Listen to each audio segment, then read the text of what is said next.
Muy buenas tardes y gracias por estar en este auditorio que acaba de tener una experiencia que en mi caso es única. Venimos de escuchar un panel en el cual la espiritualidad ha sido tema central. Y yo vengo con un tema que viene del otro extremo del universo, que es la ciencia de la prevención. ¿Me están siguiendo? Sí, si me están siguiendo, levanten la mano, por favor. Ok, muchas gracias. Bueno, el tema que voy a abordar, de cierta forma, tiene que ver en cómo evitar que tengamos una carga de enfermedad que se traduzca en el desvío de recursos, de energía y de una serie de aspectos que distraen el desarrollo social. Y como en todos los abordajes que hemos tenido en el área del uso de sustancias psicoactivas, requerimos hacer las cosas de una forma sistemática, ordenada y científica para lograr el resultado que queremos obtener. ¿Okay? Por ejemplo, les voy a poner algunas cuestiones que en prevención no han funcionado. Las campañas. Sale alguien a las calles y empieza a decir: las drogas te van a matar, no las consumas. Y el que las está consumiendo no se muere, y el que ve al que está consumiendo dice: parece que le está pasando bien. Entonces simplemente no se entiende el mensaje y por lo tanto ese abordaje no funciona. Otras, por ejemplo, en las cuales se equivoca uno de los mensajes o de lo que debe esperar de acuerdo al estadio de desarrollo de las personas. Uno no puede esperar competencias de acuerdo a la edad de los niños que sean diferentes a las que deba alcanzar en ese momento. Por lo tanto, podemos estar exigiendo algo o no dándoles algo y volviéndolos vulnerables ante el uso de drogas. Antes de ello, siguiente por favor. Quiero aclarar que esta presentación está basada en el material de prevención del uso de sustancias desarrollado por la Oficina de Asuntos Internacionales de Narcóticos y Aplicación de la Ley INL de los Estados Unidos. Y está publicado por el Centro Internacional de Educación y Certificación de Profesionales en Adicciones en la serie de formación de la currícula universal de prevención. Los desarrolladores son estas personas, algunos de los cuales son quienes somos bastante amigos. Y el tema lo vamos a abordar entendiendo por qué debemos hacer prevención del uso de sustancias. Por ejemplo,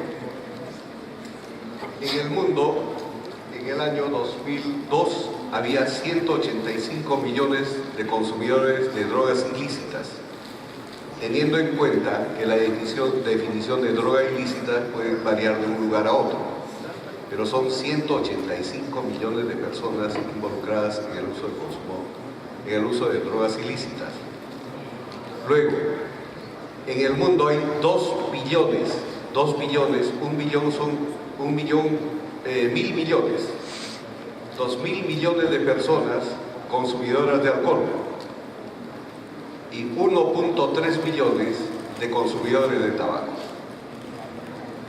Esa cantidad o ese número de usuarios de alcohol y tabaco y drogas ilícitas obviamente es una cosa que necesita ser abordada también con una dimensión poblacional para evitar que llegue a un consumo, por ejemplo, problemático o un consumo de riesgo del alcohol o entren en los problemas de adicción, progresen hacia la adicción o deriven en psicosis derivadas del consumo de sustancias. Siguiente, por favor. En esta diapositiva ustedes van a ver la carga de enfermedad a nivel mundial. 20 millones de ABAT. Déjenme explicarles el ABAT y van a disculpar que estoy con una gripe terrible y voy a tener que estar usando el pañuelo de rato en rato. ¿Qué cosas son los ABATs? Los avals, para que los entendamos, son los años de vida que uno pierde, en este caso, de la capacidad laboral que tiene, de la capacidad productiva que tiene, en relación a lo que la sociedad espera que trabaje. Por decirlo, en mi país, en el Perú, las personas, los hombres y las mujeres, tenemos el derecho de trabajar y también el deber de trabajar hasta los 70 años. Si por el consumo de alguna sustancia psicoactiva yo dejase de trabajar, por decirle a la edad que tengo ahora, 40 años, ¿me creen, no? Tengo 40 años. Ok. Estaría perdiendo 30 años de vida productiva. Esa chica amable, supongamos que a los 20 años deja de trabajar porque estás con un problema de adicción y dejó de trabajar. Perdió en mi país 50 años de vida productiva. Es decir, si el consumo de sustancias nos hace perder esa capacidad de trabajo y sumamos esa cantidad de años que perdemos por el consumo de sustancias, en el mundo hay 20 millones de abad, 20 millones de abad que se pierden por el consumo de sustancias. Eso es el 0.8% de la carga de enfermedad con la cual contribuyen las sustancias en el mundo. ¿Cuánto tiempo toma construir un edificio de 10 pisos con las técnicas modernas? ¿Un año? Si nosotros pudiéramos trabajar en eso, teníamos la capacidad, un edificio cada uno dirigiendo en un año, siendo ingenieros, arquitectos, algo de ello, tendríamos 20 millones de edificios nuevos. Eso es lo que nos produce como carga de enfermedad el consumo de sustancias. Perder 20 millones de edificios. Es una cantidad exuberante. Los opioides son los mayores contribuyentes a los avances. Los opioides son los que discapacitan más rápidamente a las personas para seguir trabajando. Las inyecciones de drogas contribuyeron con 2.2 millones de abad relacionados con el VIH y 500.000, medio millón de abad relacionados con la hepatitis C. El suicidio como riesgo como un riesgo, la dependencia a las anfetaminas, 854.000 abad, la dependencia al opio, 329.000 abad, la dependencia a la cocaína, 324.000 años. Abad son años. Estamos hablando de toda una historia más larga que la historia de la humanidad, en la cual las drogas afectan directamente a la población. Si recordamos el slide previo antes,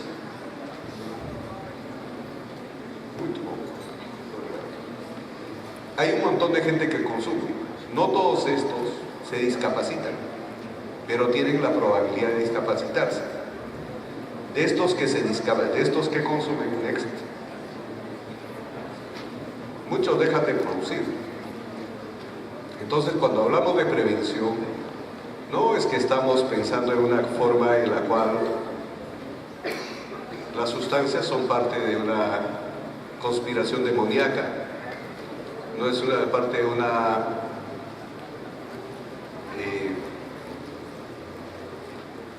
probabilidad de no elegir porque no produzca placer, sino estamos hablando de que nos vulnera directamente en nuestra capacidad de desarrollo social y vulnera a las personas en su salud. Next. ¿Ok? Entonces, ustedes saben que, por ejemplo, el consumo de alcohol está asociado con cánceres. El consumo de alcohol está asociado con hipertensión. El consumo de alcohol está asociado con diabetes. El consumo de alcohol está asociado con accidentes no intencionales, como accidentes de tránsito, ahogamientos, caídas, choques, etc. Y también con lesiones intencionadas como el suicidio. Entonces, eso es lo que queremos prevenir. Lo que queremos prevenir es que la sociedad no tenga una carga de enfermedad, que la sociedad siga produciendo económicamente y que las personas realmente vivan más seguras y puedan desarrollar todo su potencial. Eso es lo que hace la prevención. No hace ninguna otra cosa diferente. Vamos a hacer una encuesta rápida para ver cuál es la relación que tiene este grupo interesado en la prevención respecto al consumo de alcohol. Va a alzar la mano aquella persona que no haya consumido alcohol nunca en su vida. O me están fallando los lentes o no veo ninguna mano alzada. ¿Ok? Todo el mundo ha probado alcohol. Por alguna razón, curiosidad, oportunidad de uso, no saber lo que hacen, por alguna razón la consumido. Ahora van a alzar la mano todos aquellos que han consumido algo de alcohol: vino, cachaza, pisco, whisky, cerveza, algún aguardiente, etcétera, en los últimos 30 días. Alcen la mano. Interesante. Más o menos 30% del auditorio. Soy epidemiólogo, puedo calcular los números así. ¿Okay? Y estamos en un grupo que tengamos algo contra el alcohol. En esa dimensión probablemente no. Entonces no estamos siendo en ese sentido de, ¿sabes qué? Por ejemplo, en mi experiencia personal, soy el que trabaja hasta las 5 de la tarde y mi mujer trabaja hasta las 8 de la noche atendiendo a sus pacientes. Y yo soy el que cocino en la casa y tengo que esperar a mi mujer con la comida lista para que ella pueda comer. Y tengo algunos días que sé que la comida necesita un vino previo, porque he estado trabajando con pacientes fronterizos y la carga emocional que ella tiene no la puedo superar con un beso apasionado. Algo ayuda, pero una copa de vino le ayuda más, ¿no? Y el vino, una buena carga, va bien. Estamos hablando de que eso no es exactamente lo que la prevención quiere hacer. Repito, la prevención lo que quiere hacer es que no haya carga de salud para la población, porque esas personas que se enferman, ¿quiénes la pagan? ¿Quiénes pagan el tratamiento? Nosotros, a través de nuestros impuestos. Cuando esas personas dejan de trabajar por el consumo de sustancias, ¿quiénes tienen que hacer el doble de trabajo? Nosotros. Cuando esas personas no alcanzan las competencias que deben alcanzar para el estadio de su vida, obviamente tenemos personas vulnerables a quienes hay que empezar a cuidar de forma más especializada. ¿Okay? Entonces la prevención no la vean como una cosa de ángeles versus los demonios. No la vean como una cosa de gente bien intencionada únicamente, sino como gente que quiere básicamente tres cosas: no carga de enfermedad, mayor productividad y mayor seguridad para la sociedad en conjunto y para las personas en particular. ¿Están de acuerdo con eso? Ya. Entonces, en muchos momentos nos hemos enfrentado con que en la prevención ha habido tantos intentos con resultados muchas veces fallidos, o con algo que es más difícil de ver. ¿Cómo se ven los resultados de la prevención?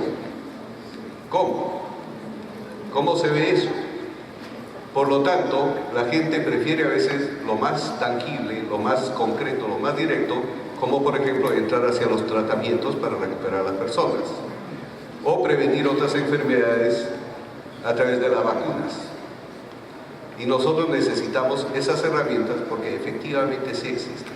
Y para eso, desde hace unos 20 años, empezó toda una corriente que es la ciencia de la prevención. Muchas gracias. La ciencia de la prevención lo que nos dice es que identifica los factores de riesgo y protección maleables. La evaluación de la eficacia y efectividad de las intervenciones preventivas e identifica los medios óptimos para su diseminación y difusión. Estos términos probablemente los hayan escuchado en diversos contextos: factores de riesgo y factores de protección.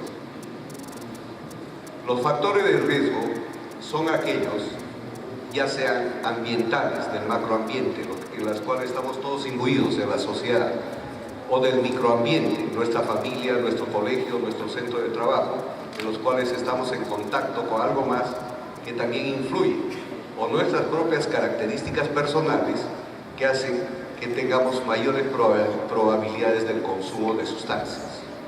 Esos son los factores de riesgo.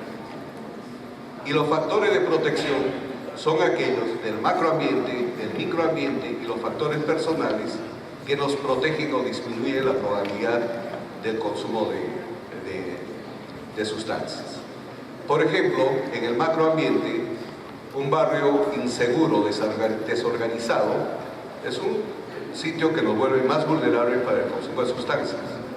En la familia, padres o hermanos mayores que sean consumidores de drogas hacen más vulnerables a los miembros menores de esa familia. Personas que no tengan una buena percepción de riesgo del consumo de drogas, es algo individual, también tienen más probabilidad del consumo de drogas.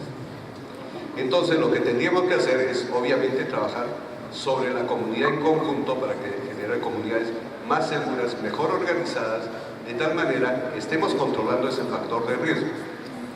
Trabajemos en las familias, por ejemplo, con habilidades para la crianza, para que podamos controlar esos factores de riesgo. O les dotemos a los padres de sistemas de monitoreo de sus hijos para saber dónde están sus hijos, con quiénes están en todas las horas y a qué hora deben regresar, para hacerlos menos vulnerables a sus hijos. Y a nivel personal, obviamente, dotarnos de información, educación y herramientas que nos permitan entender el riesgo que corremos frente al consumo de sustancias, especialmente cuando se vuelve un consumo abusivo o de riesgo. Es más, ¿se entiende la palabra resiliencia? ¿Sí? Alce la mano si se entiende la palabra resiliencia, porque tengo que estar seguro que se entiende eso. Ok, genial.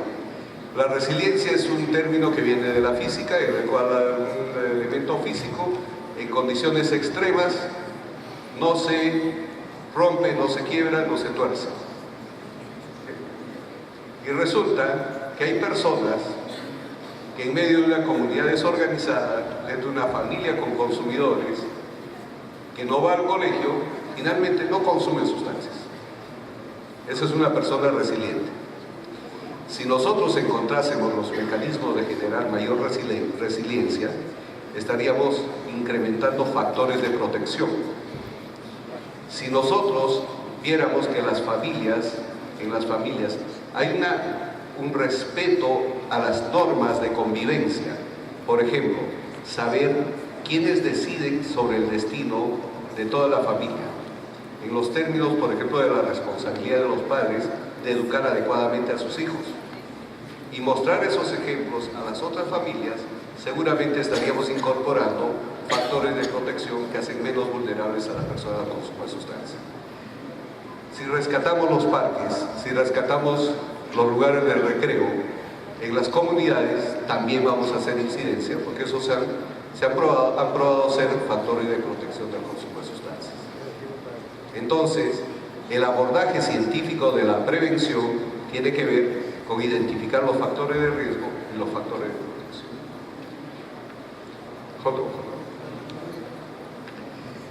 Lo otro, hay que probar la eficacia y la efectividad.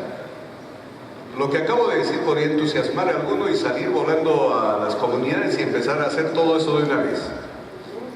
Pero la ciencia de la prevención lo que dice, busquemos la eficacia. Y la eficacia es la base de la evidencia científica. ¿Y cómo se prueba la eficacia? La eficacia es simplemente la prueba de una intervención en situaciones absolutamente controladas, tal como se hace un experimento. De tal manera que tenemos un grupo que recibe el programa y otro grupo no recibe el programa, y vemos si el programa que fue diseñado para incrementar los factores de protección y disminuir los factores de riesgo y disminuir disminuir las conductas de consumo, realmente hace lo que nosotros intentamos hacer. Si hace ello, decimos, en condiciones controladas, ha sido probada la eficacia. Ahora probemos la efectividad. ¿La efectividad qué es? Ese modelo probado en condiciones controladas la tenemos que llevar a los colegios, a los centros laborales, a los hogares, en los cuales esas condiciones experimentales dejan de ser tales, están en condiciones reales. Si en esas condiciones reales sigue produciendo el efecto en la misma dirección esperada, decimos es un programa eficaz y es efectivo. Cuando se cumple con esas dos condiciones podemos hacer una ampliación de la cobertura. Antes de ello es absolutamente riesgoso.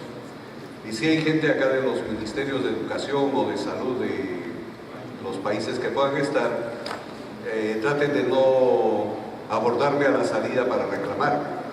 Pero es típico que los políticos dicen, ajá, he escuchado que el aprendizaje socioemocional es una buena herramienta para la educación de los niños. A ver, profesores, vengan ustedes, me incorporan el aprendizaje socioemocional en la currícula de estudios. Querido señor director, no sé lo que es el aprendizaje socioemocional, no tengo las herramientas para incorporar todo esto. Mira, yo soy el que manda acá y tú haces esto para mañana y me da resultados de acá a un año. Tenemos experiencia de ello, de incorporar programas en los cuales no se ha probado la eficacia y obviamente la efectividad no tiene ni por qué probarse ya porque no ha habido la condición para saber si efectivamente funciona. Y eso hace que los programas preventivos no funcionen o tengan resultados contraproducentes. Ustedes han escuchado el programa DARE en inglés. Es un programa que abarcó a 52 millones de niños y que mostró que no tenía efectos.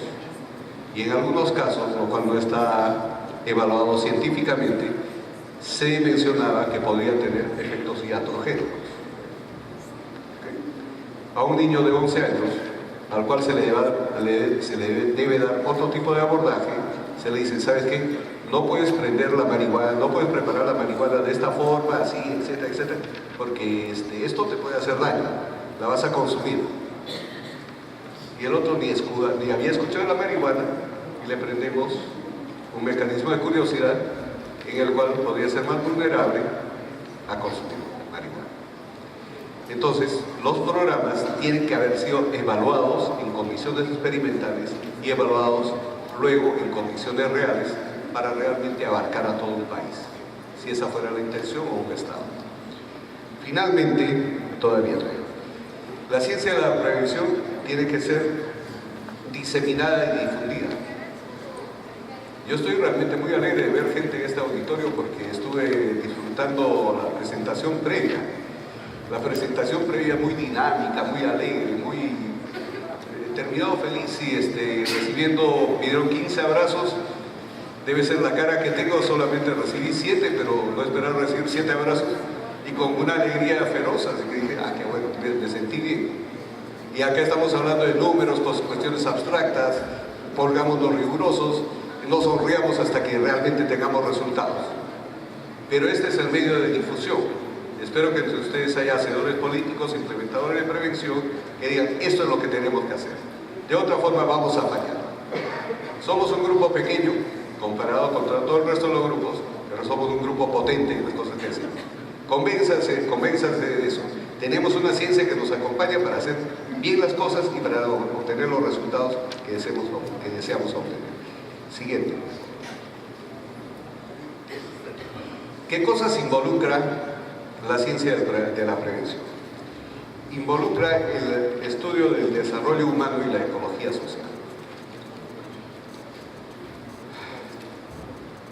Muchas veces la prevención se aplica sin entender lo que es el desarrollo humano. El desarrollo abarca las distintas etapas de la vida. Y para cada una de las etapas de la vida hay competencias que deben ser logradas por las personas en esa etapa de la vida. Si esas competencias adecuadas para la etapa de la vida no son alcanzadas, esa persona es vulnerable. Por lo tanto, las personas vulnerables son susceptibles con mayor probabilidad al consumo de sustancias. Por lo tanto, tenemos que entender adecuadamente lo que es el desarrollo humano.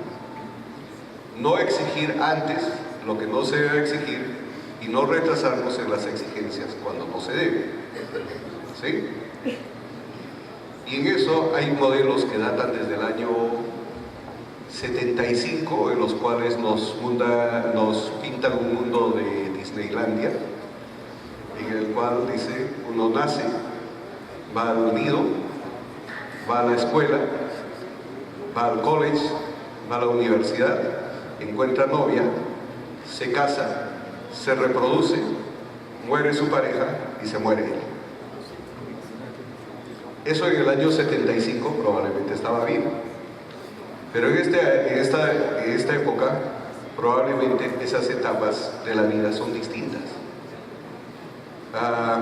Voy a hacer otra encuesta rápida. Alcen la mano aquellos que estuvieron casados por la iglesia, por el registro civil, y ahora ya no están casados. ¿Ok?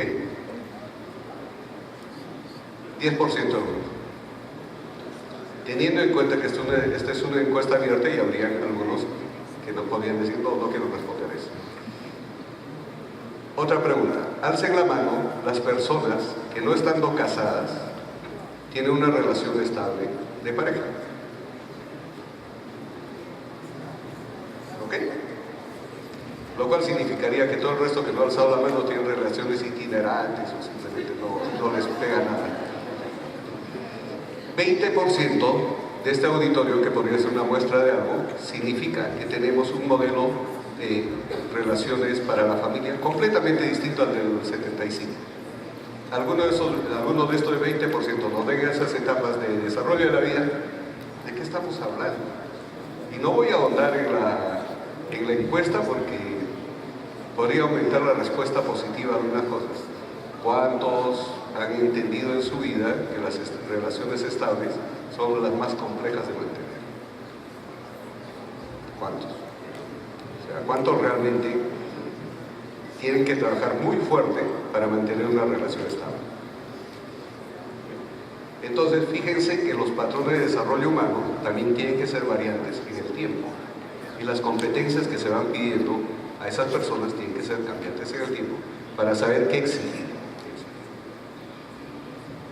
Luego, la ecología social. De cierta forma ya les he manifestado, y voy a mostrar algún slide en el cual se entienda mejor esto. Los consumos de sustancias y muchas de las conductas no son cuestiones particulares de un individuo, sino están mediadas o determinadas por una relación de los factores macroambientales, repito, la sociedad que nos rodea, factores microambientales, lo cercano que tenemos en nuestro día a día, en nuestro caso probablemente el trabajo, en el caso de nuestros hijos la escuela o la universidad, y así sucesivamente, o en muchos casos la familia, ese es el microambiente, y luego lo que nosotros tenemos como creencias, valores y carga también biológica y genética. Entonces, la ecología social tiene que ver con la interrelación de los ambientes macro y micro y cómo estos inciden en la persona. ¿Cómo es esa interrelación? Si no logramos entender eso, probablemente fracasemos con la prevención. Siguiente, por favor. De esta forma, la ciencia de la prevención es el fundamento para la educación en salud y la promoción de salud. Igualmente para las intervenciones preventivas. Eso parece ya una verdad, pero sabiendo qué es lo que funciona, podemos educar a la gente, podemos generar programas preventivos. La ciencia de la prevención no es solamente la práctica, no es solamente intervenir en una comunidad, sino tiene una relación muy fuerte con la investigación, muy fuerte. Ese es el carácter de la ciencia psicológica, la ciencia médica, la ciencia legal, todas las ciencias hacen investigación. Y la ciencia de la prevención tiene que investigar. Esa investigación tiene que estar retroalimentando a la práctica y la práctica tiene que estar orientando a la investigación. Yo estoy haciendo algo y seguramente me encuentro con algún tema que simplemente no está caminando como debo caminar, o la teoría que yo me planteé tiene que ser reevaluada porque los resultados que obtuve no son los que debo obtener, y me doy cuenta que tenía un buen sistema de monitoreo y supervisión de lo que he hecho. No es que ha fallado la implementación, ha fallado la teoría en conjunto. Entonces la investigación nos tiene que decir, tu teoría tiene que ser cambiada. O de repente investigamos, hacemos investigación operativa de los procesos que nos conducen a los resultados y vemos que no los hicimos de acuerdo al diseño original, y por lo tanto no es la teoría la que falla, sino la implementación. Entonces hay una ciencia de la prevención, y también actualmente se está desarrollando una ciencia de la implementación, que es la que coadyuva a los buenos resultados. Siguiente, por favor. ¿Cuáles son los principios rectores de la ciencia de la prevención? Está enfocada en el desarrollo, epidemiología del desarrollo de la población objetiva, la ecología transaccional, motivación humana y procesos de cambio, abordaje de equipo, prácticas éticas, retroalimentación continua entre investigadores, entre investigaciones teóricas y prácticas, mejoramiento de la salud pública y justicia social. Pueden identificar allí el que más les apasione, el que más les apasione. Pero todos estos son los principios rectores de la ciencia de la prevención. Voy a explicar alguno de ellos. Enfocada en el desarrollo. Acabo de mencionar que las personas, de acuerdo a su estadio de vida, tienen que alcanzar algunas competencias, pero el entorno en el cual viven también es variante. Entonces tenemos que entender esa relación entre el entorno variante y las competencias esperadas de estas personas. Hay tareas de desarrollo que se deben lograr con la edad y por lo tanto se tienen que lograr de acuerdo a la edad esperada. La interrupción de alguna de estas nos va a llevar necesariamente a una mayor vulnerabilidad, y la vulnerabilidad es la base del consumo de sustancias. Epidemiología del desarrollo de la población objetiva. Por ejemplo, tenemos los factores o procesos que llevan a iniciar el uso de sustancias y para continuar utilizándolas varían entre los individuos, grupos y poblaciones. Debe ayudar a comprender estas variaciones. Por ejemplo, los muchachos que terminan el colegio y entran a trabajar, o en el caso de la realidad latinoamericana, terminan el colegio y van a la universidad. Se encuentran en un ambiente completamente nuevo, completamente nuevo. Si no están preparados para esa transición, ese ambiente en el cual van desarrollando sus nuevas habilidades, ya sea laborales o de estudios superiores, se vuelve un factor de estrés. Si eso no se maneja adecuadamente, ese factor de estrés es un factor de riesgo para el consumo de sustancias. Ya no hay el control parental a los que entran a la universidad o a los centros laborales. Y si tienen compañeros que consumen sustancias, están expuestos a una mayor probabilidad de consumo de sustancias. Si la empresa en la cual empiezan a trabajar es permisiva en el consumo de sustancias, por decirles, por la Navidad premia a todos entregándoles una botella de licor, también los vuelve más vulnerables para ello porque no tienen las competencias. O lo que ocurre a los chicos en la transición de colegio, pasan de la primaria a la secundaria. En la primaria están usualmente un único salón con un profesor único de guía. Pasan a la secundaria y están con múltiples profesores con menor tutoría. Entonces, esas variaciones son las que los vuelven también más vulnerables. Ecología transaccional, influencias ambientales e interacciones del individuo con estas características ambientales. Siguiente, por favor. Motivación humana y procesos de cambio. Por ejemplo, este es el modelo etiológico en el cual nos desenvolvemos las personas. Y hablé del nivel microambiental, macroambiental, las características personales que nos llevan a las creencias, actitudes y conductas. En el nivel macroambiental tenemos la pobreza, los ambientes sociales desorganizados y el entorno físico deteriorado de las comunidades. En el nivel microambiental tenemos la familia, los padres, la escuela, el trabajo. Y en las características personales tenemos la genética, el temperamento y la fisiología. Todo eso es lo que influye sobre las creencias, actitudes y conductas. Por lo tanto, para lograr los cambios tenemos que utilizar ese modelo etiológico para ver dónde intervenir. ¿Dónde intervendríamos? De repente entre las interacciones del macroambiente y el microambiente. De repente entre las interacciones del macro y el microambiente y las personales. O sea, tenemos que ubicar dónde podemos intervenir para lograr el cambio. Probablemente si lo hacemos muy tarde entre la intención y la conducta, no vamos a tener posibilidades mayores de cambio. También se puede hacer un modelo preventivo para ese momento, pero tenemos que saber en qué momento estamos interviniendo y qué herramientas vamos a utilizar para esa intervención. Siguiente, por favor. El abordaje en equipo. ¿De quién es la prevención? Alcen la mano los psicólogos.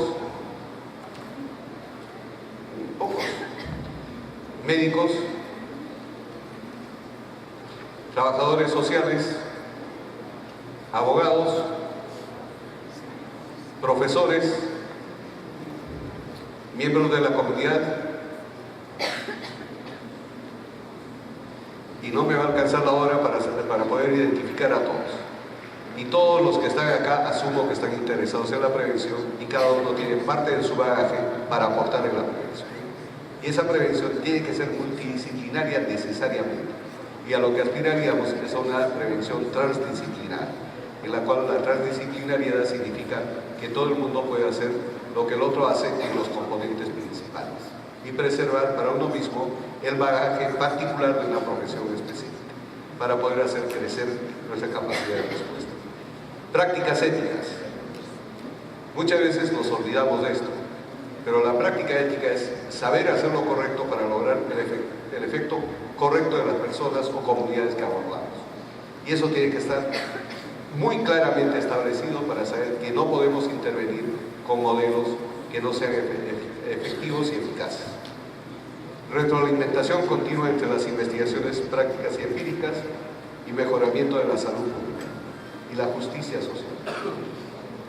La justicia social es el imperativo ético y moral para comprender por qué ciertos subgrupos de la población tienen una carga desproporcionada de enfermedad, discapacidad y muerte, y para diseñar e implementar programas de prevención y sistemas y cambios de políticas para hacer frente a las causas fundamentales de las desigualdades. De toda esta frase larga, la prevención lo que quiere hacer es eliminar las desigualdades. Eso es lo que hacemos los preventólogos. Si entraron con la idea que lo nuestro es poner una barrera al consumo de sustancias per se, eso no es lo que hace la prevención. La prevención, repito, es buscar la justicia social, disminuir las desigualdades, contribuir a la productividad de la sociedad, contribuir a la seguridad de la sociedad y contribuir a disminuir la carga de salud en la sociedad. Eso es lo que hacemos los preventólogos. Ese lenguaje es el que nos tenemos que trasladar a los hacedores de política. No queremos hacer campañas, no queremos jugar lúdicamente para dotarle de algunas competencias a un grupo familiar, sino queremos que esa familia se sienta mejor, se sienta más segura, que no se enferme y contribuya de esa forma al desarrollo de su comunidad en conjunto.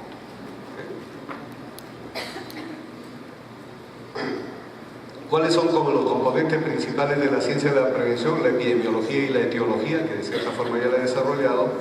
El desarrollo de la intervención.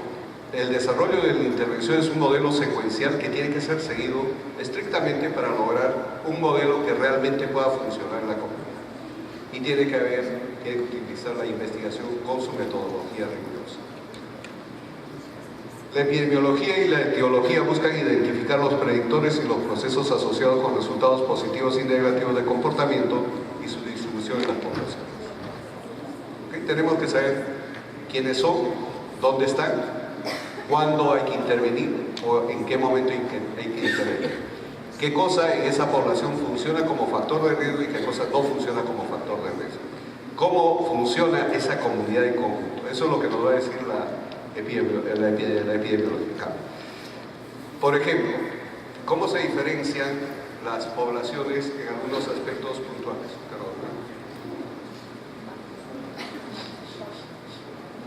Yo soy de Lima, soy del Perú. Alcen la mano los que han estado en el Perú, en Lima. ¿Ok? Muy bien. En Lima, a la medianoche, uno tiene que caminar en el centro de la ciudad y uno está mirando así, camina mirando así, mirando si alguien le sigue. Imagínense ahora ustedes en París, alcen la mano los que han estado en París, caminando por alguna de las calles parisinas, mirando así. El que en Lima camina mirando a los costados y mirando para atrás es normal, está bien. El que hace eso en París, antes de las bombas, está paranoico. ¿Okay? Entonces tenemos que entender eso. Lo mismo no significa, la misma acción no significa lo mismo en un ambiente o en otro ambiente. Entonces tenemos que entender ello, tenemos que entender esas particularidades. Y la etiología simplemente es ver qué factores nos llevan hasta la producción del efecto que estamos observando o que queremos prevenir. El desarrollo de las intervenciones se centra en el diseño de intervenciones que alteren las trayectorias de las poblaciones vulnerables mediante la promoción de los resultados positivos del desarrollo y la reducción de los resultados y comportamientos negativos. Nuevamente, de acuerdo al estadio de desarrollo, tenemos que hacer algo que nos cambie la trayectoria que nos está llevando hacia el consumo, o tenemos que reforzar las trayectorias que con mayor probabilidad nos están alejando del consumo. Ese es el diseño, ese es el principio fundamental del diseño de las intervenciones.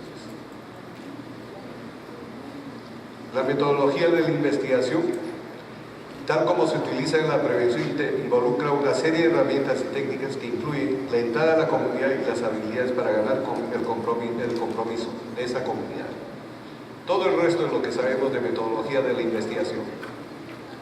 Marco teórico, definición de variables, muestra, mediciones, análisis, etcétera, etcétera. Pero en ciencia de la prevención es involucrar a la comunidad y garantizar que nos dejen entrar.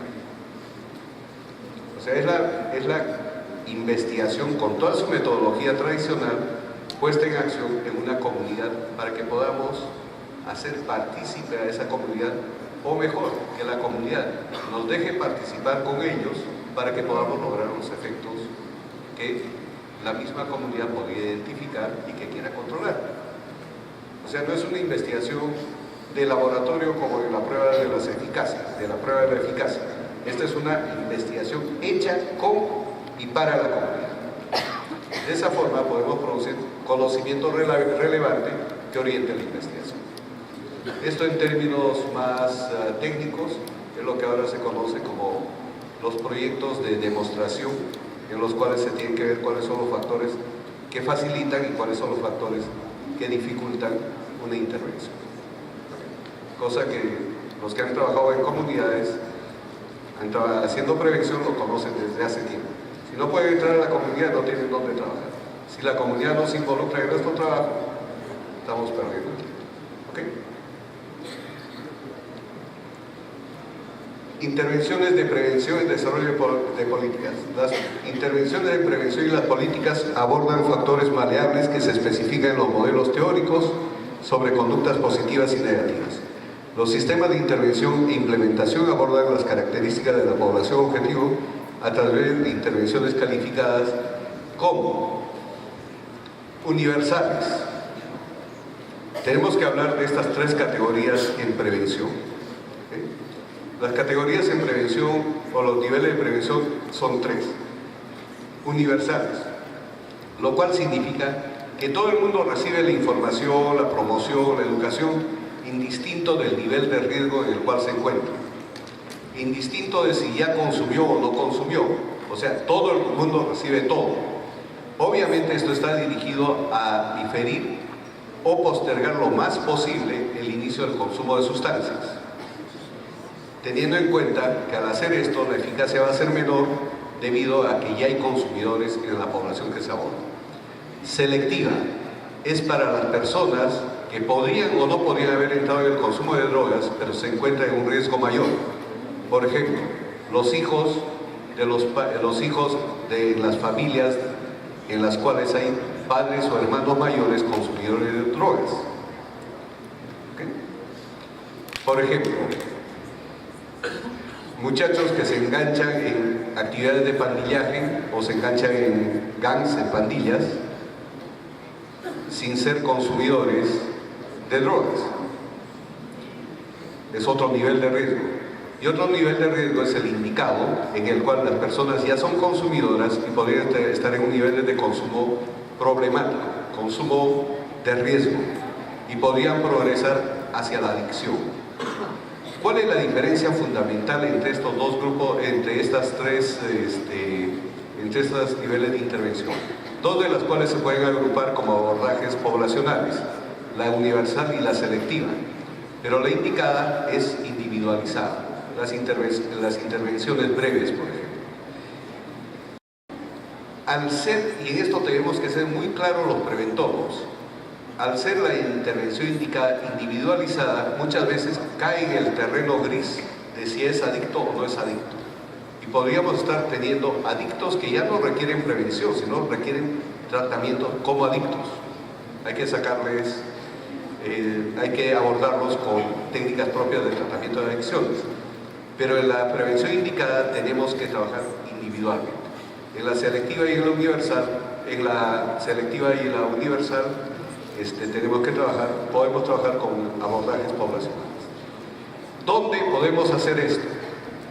Por ejemplo, los ámbitos de la prevención pueden ser la comunidad, los colegios, las familias, los centros de trabajo. Y los abordajes pueden ser mediante los medios de comunicación o las normas y regulaciones que se llaman ambientales, que son las normas que prohíben, por ejemplo, el consumo de sustancias o la venta de licor a menores de edad, o impiden el poner avisos publicitarios de tabaco, alcohol alrededor de los colegios, o impiden que la televisión pase propaganda en momentos de reunión familiar, si es que pudiésemos tipificar ese horario, etc. Y los medios de comunicación son, por ejemplo, utilizando las herramientas adecuadas de los medios de comunicación. Recuerdo que en el Perú había una propaganda que decía: no consuma marihuana porque se te va a freír el cerebro, y había una sartén con huevo que se estaba friendo. No había ninguna conexión entre el cerebro, el huevo y el consumo de marihuana, y que se le fría a alguien el cerebro. No había forma de ligar eso. Pero si ustedes entran al YouTube, pongan cowboy, cigarrillos y música country, pongan alguna de esa combinación y va a aparecer en uno de los primeros lugares un par de cowboys en sus caballos por una de las calles que creo que es Nueva York, en medio de los taxis de Nueva York, de los taxis amarillos. Se desmontan del caballo, ponen sus piedras, sacan esa sartén de fierro que tienen para preparar su comida, sacan su guitarra para empezar a cantar canciones country, y de repente el cantante, que es un cantante famoso, cowboy, empieza a cantar, pero empieza a taparse el hoyo que tiene en la garganta. Y el mensaje de la canción, que está en inglés, dice: el cigarrillo no te puede matar, pero se puede llevar una parte de tu garganta. El cigarrillo no te va a matar, pero se puede llevar una parte de tu pulmón. Y la reacción de la gente circundante sí entiende el mensaje. Si fumo un cigarrillo no me voy a morir, pero sí puedo perder la garganta o puedo perder el pulmón. Entonces hay que utilizar también medios de comunicación eficaces y efectivos. Todo eso tiene que haber sido probado con base científica, ¿no?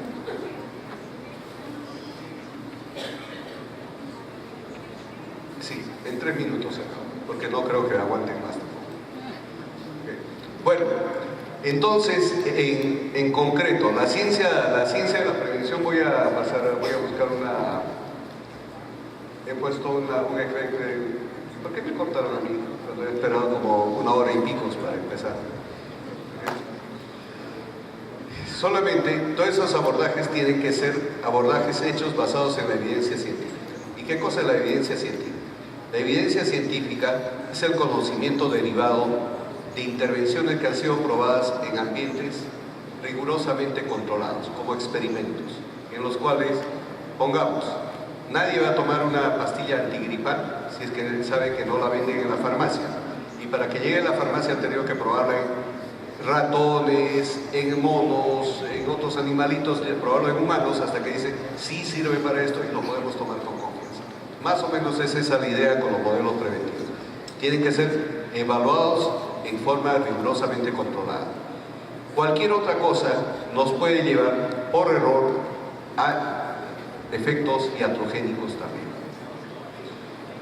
Queridos amigos que están en este auditorio, les agradezco bastante que hayan escuchado lo que es la ciencia de la prevención. Espero que no les haya aburrido. Vengo trabajando en esto desde el año 98. Supongo que sueño con que esto sea parte de la comunicación que tengamos con nuestros interlocutores, especialmente con los hacedores de política y los decisores políticos, para que le digamos, ¿sabes qué? Discúlpame, pero no quiero incorporar esto que tú me dices en este colegio porque no va a funcionar y tengo a la mano estas herramientas. Y tenemos estos programas que están probados científicamente. ¿Sabes que no perdamos la plata haciendo campañas que no van a funcionar porque no las has probado? Utiliza lo adecuado de los comunicadores para que demos el mensaje adecuado y de acuerdo a la edad adecuada. Con esto, señores, le pueden decir a los decisores políticos, vamos a tener comunidades más seguras, más productivas, con menos enfermedad, vamos a tener un mundo feliz. Muchas gracias.